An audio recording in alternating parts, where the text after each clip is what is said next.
എടവണ്ണ സ്വദേശിയായ ഈ ചെറുപ്പക്കാരനുമായിട്ട് ഈ കുട്ടികൾക്ക് പരിചയം വരാൻ എവിടെയാണ്, ഇവർക്ക് കണ്ടുമുട്ടാൻ എവിടെയാണ് സാഹചര്യം ഉണ്ടായത്? ഒരുപക്ഷെ ഇവർ നേരിട്ട് കണ്ടുമുട്ടിയിട്ടുണ്ടാവും എന്ന് പോലും നമുക്ക് ഉറപ്പില്ലല്ലേ? അരുൺ, അത്തരം വിവരങ്ങളൊന്നും പോലീസിന്റെ പക്കലുമില്ല. ഈ രണ്ട് വിദ്യാർത്ഥികളിൽ ഒരാൾക്ക് ഈ ഒപ്പമുള്ള യുവാവുമായി സൗഹൃദം ഉണ്ടായിരുന്നു എന്നുള്ള കാര്യം പോലീസ് പരിശോധിക്കുന്നുണ്ട്. പക്ഷെ അത്തരം വിവരങ്ങളൊന്നും നിലവിൽ പോലീസ് ലഭിച്ചിട്ടില്ല. പോലീസ് അത് പരിശോധിച്ച് വരികയാണ്. എന്നാൽ ഇവർ മൂന്നുപേരും ഒരുമിച്ച് തന്നെയാണ് ഇത്തരത്തിൽ ട്രെയിൻ കയറി കോഴിക്കോട് നിന്നും മഹാരാഷ്ട്രയിലേക്ക്, മുംബൈയിലേക്ക് യാത്ര ചെയ്തത് എന്നുള്ള ഒരു നിഗമനത്തിൽ തന്നെയാണ് ഇപ്പോൾ പോലീസ് എത്തിയിരിക്കുന്നത്. ആ യുവാവിന്റെ ടവർ ലൊക്കേഷനാണ് അവസാനമായി പോലീസിന് ലഭിച്ചിരിക്കുന്നതും. മാത്രമല്ല അതിന് തൊട്ടു പിന്നാലെ ഇപ്പോൾ ആ യുവാവ് ഉണ്ടായിരുന്ന അതേ സ്ഥലത്ത് തന്നെ രണ്ട് പെൺകുട്ടികൾ ഉണ്ടായതായും പോലീസ് സ്ഥിരീകരിക്കുന്നത്. എന്നാൽ നിലവിൽ ആ പെൺകുട്ടികളും യുവാവും രണ്ട് ഭാഗത്താണ് എന്നുള്ളൊരു വിലയിരുത്തലും പോലീസിനുണ്ട്. അവർ രണ്ടുപേരും രണ്ടായി തന്നെ പിരിഞ്ഞിരിക്കുന്നു എന്നുള്ളതാണ് പോലീസ് മനസ്സിലാക്കുന്നത്. അതുകൊണ്ട് യുവാവിന് നിരന്തരമായി ബന്ധപ്പെടാൻ ശ്രമിക്കുന്നെങ്കിലും അതിനും സാധിക്കുന്നില്ല. ആ പെൺകുട്ടികളുടെ മൊബൈൽ ഫോൺ ഇന്നലെ ഉച്ചയ്ക്ക് 2 മണി മുതൽ, അഥവാ കോഴിക്കോട് നിന്നും ട്രെയിൻ കയറുന്നതിന് തൊട്ട് മുമ്പായി സ്വിച്ച് ഓഫ് ആയതാണ്. പിന്നീട് സ്വിച്ച് ഓൺ ചെയ്തിട്ടുമില്ല. സ്വാഭാവികമായും അതിനുശേഷം പെൺകുട്ടികളെ ബന്ധപ്പെടാൻ ശ്രമിച്ചില്ല. മാത്രമല്ല പെൺകുട്ടികൾ മനഃപൂർവ്വം ഒളിക്കാനുള്ള ഒരു ശ്രമമാണ് നടത്തുന്നത്. അത് നമുക്ക് ദൃശ്യങ്ങളിൽ കാണാൻ കഴിയും. എത്രയും പെട്ടെന്ന് ഇവിടെ നിന്നും എസ്കേപ്പ് ആകണമെന്നൊരു പെൺകുട്ടി മറ്റേ പെൺകുട്ടിയോട് പറയുന്നുണ്ട്.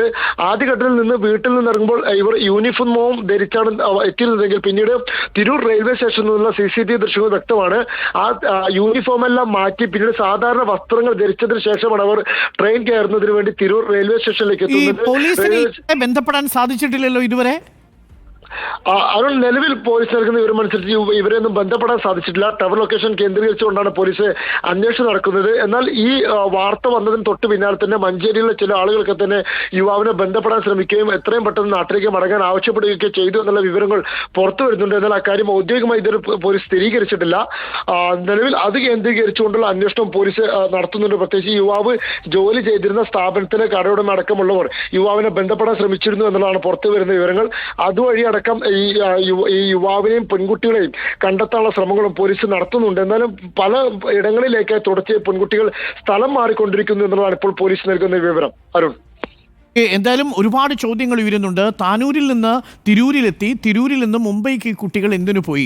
ഈ മലപ്പുറം എടവണ്ണ സ്വദേശി എന്തിനാണ് ഈ കുട്ടികളെ കൂട്ടിപ്പോയത്?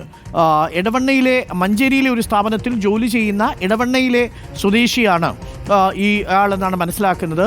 ഇയാളുടെ ഫോണിൽ നിന്ന് ഈ 2 പെൺകുട്ടികളുടെയും ഫോണിലേക്ക് കോൾ വന്നു എന്ന് പോലീസ് കണ്ടെത്തിയിരുന്നു. ഇതിൽ ഒരു പെൺകുട്ടിക്ക് ഇയാളുമായി സൗഹൃദമുണ്ടായിരുന്നു എന്ന് പോലീസ് സംശയിക്കുന്നുണ്ട്. പക്ഷെ അങ്ങനെയാണെങ്കിലും ഈ കുട്ടികൾ എന്തിനു മുംബൈയിലേക്ക് പോയി? അവിടെ സലൂണിലെത്തി എന്തിനു മുടിമുറിച്ചു? എന്തിന് അവിടെ നിന്ന് എസ്കേപ്പ് ആകാമെന്ന് പറഞ്ഞു? ഈ കുട്ടികൾ ആരെയാണ് ഭയക്കുന്നത് എന്നതാണ് പ്രധാനപ്പെട്ട കാര്യം. എന്തെങ്കിലും ചില പ്രോമിസുകൾ ഈ കുട്ടികൾക്ക് ഇയാൾ നൽകിയിട്ടുണ്ടോ എന്നുള്ളതാണ്. 18 വയസ്സ് പൂർത്തിയായിട്ടില്ല, 16 വയസ്സ് മാത്രമുള്ള 2 പെൺകുട്ടികളാണ് എന്നുള്ളതാണ് ഏറെ പ്രധാനപ്പെട്ട കാര്യം. യൂണിഫോം മാറ്റി മറ്റു വസ്ത്രം ധരിച്ചവർ പോകണമെന്നുണ്ടെങ്കിൽ നേരത്തെ ഇവർ ഇത്തരത്തിലൊരു തീരുമാനം എടുത്തിട്ടുണ്ടാവും, അങ്ങനൊരു പ്ലാൻ തയ്യാറാക്കിയിട്ടുണ്ടാവും. ആ പ്ലാൻ തയ്യാറാക്കി കൊടുത്തത് ഒരുപക്ഷെ ഈ എടവണ്ണ സ്വദേശിയായ മഞ്ചേരിയിൽ ജോലി ചെയ്യുന്നയാളായിരിക്കും. അയാൾ മലയാളിയാണ്. പക്ഷേ അയാൾ ടവർ ലൊക്കേഷൻ ഇപ്പോൾ പോലീസിന് കിട്ടിയിട്ടുണ്ടെങ്കിലും അയാളെ ബന്ധപ്പെടാൻ സാധിച്ചിരുന്നില്ല. ഇന്ന് ഉച്ചയ്ക്ക് നമ്മളുമായിട്ട് സ്റ്റേഷൻ ഹൗസ് ഓഫീസർ സംസാരിച്ചിരുന്നു.